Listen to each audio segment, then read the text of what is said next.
फरीदाबाद में आज निकिता के घर मेरठ के सरदाना से फायर ब्रांड विधायक संगीत सोम पहुंचे और पीड़ित परिवार से मुलाकात कर उचित कार्यवाही का आश्वासन दिया।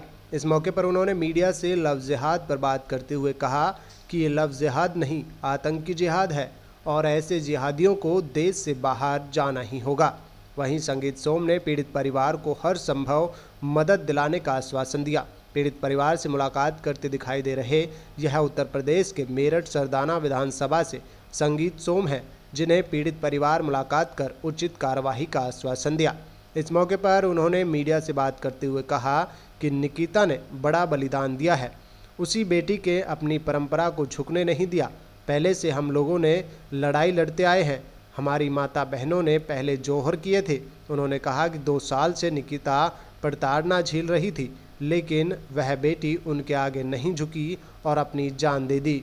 उसे न्याय दिलाना हम सब की जिम्मेदारी और कर्तव्य बनता है। उन्होंने कहा कि पीड़ित परिवार से बात हुई है, परिवार पुलिस और सरकार की कार्यवाही से संतुष्ट है।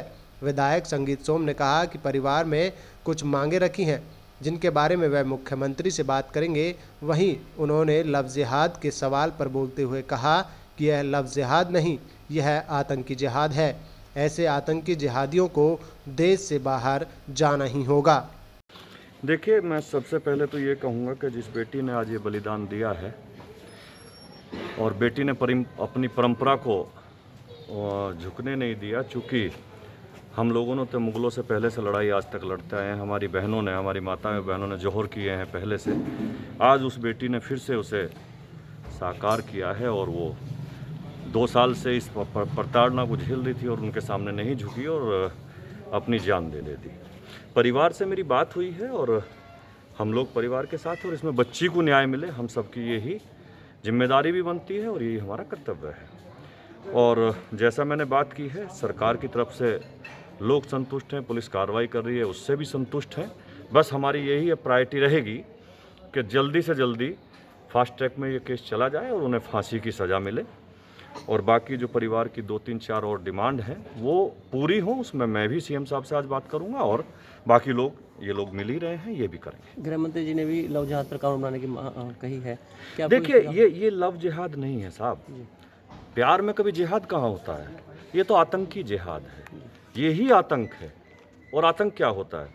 यही आतंक है और ये आतंक जिहाद है। और आतंक जिहाद को देश से जाना ही होगा, ये नहीं रहेगा यहाँ। हम लोग मजबूती से इसके सामने खड़े और गारंटी से कहते हैं इस तरीके के जिहादियों को हम देश से भगा कर रहेंगे। परिवार ने कोई मांग की है, कोई आपके सामने आई हो?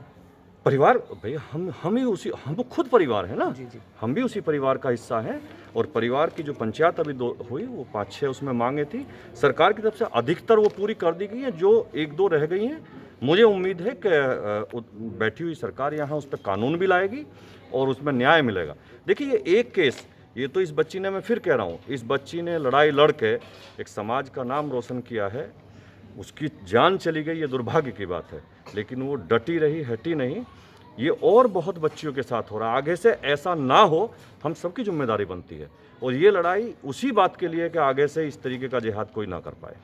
पुलिस कार्रवाई से संतुष्ट हैं आप? नहीं, बिल्कुल पुलिस की कार्रवाई से संतुष्ट है और पुलिस कार्रवाई कर रही है। और इसमें खुद मुझे यहाँ बताया कि यहाँ के जो कमिश्नर हैं, वो इसे खुद मॉनिटरिंग कर रहे हैं। और पुलिस की तरफ से परिवार भी संतुष्ट है, हम भी संतुष्ट हैं।